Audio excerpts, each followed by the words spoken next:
Hi friends, எல்லாரும் இப்போ ரீசெண்டாக ட்ரெண்ட் ஆகிட்டு இருக்க இந்த வீடியோ கண்டிப்பாக பார்த்துருப்பீங்க. ஃபஸ்ட்டு ஒன்று அதிகமாக நான் சாப்பிட்டது என்னன்னா grill chicken. Sachin's cancer journey.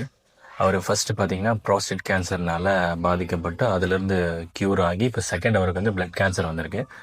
First of all அவர் அதுலேருந்து க்யூர் ஆகணும்னு சொல்லிட்டு நான் ப்ரே பண்ணிக்கிறேன்.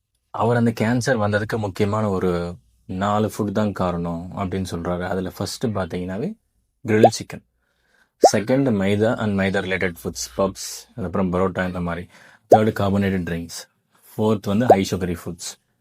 இதில் மேஜராக பார்த்தீங்கன்னா கிரில் சிக்கன் நான் நிறைய சாப்பிடுவேன் அப்படின்னு சொல்கிறாரு. கிரில் சிக்கனில் என்னடா ஆக போகுது, அது என்ன காசு பண்ண போகுது அப்படின்னா, கிரில் சிக்கனில் அந்த மீட், சாட் மீட் இருக்குது பார்த்தீங்களா, அந்த சாட் மீட் வந்து polyaromatic hydro carbons, heterocyclic amines and acrylamides, இந்த மாதிரியான ஒரு 3 வேதிப்பொருள், கெமிக்கல் காம்பவுண்ட்ஸ் அதுலேருந்து ப்ரொடியூஸ் ஆகும். தட் கேன் காசஸ் கேன்சர் அப்படின்னு சொல்லிட்டு நேஷனல் கேன்சர் இன்ஸ்டியூட்லேயே ப்ரூவ் பண்ணியிருக்காங்க. So next time when you are going to eat those kinds of things, think பண்ணுங்கள்,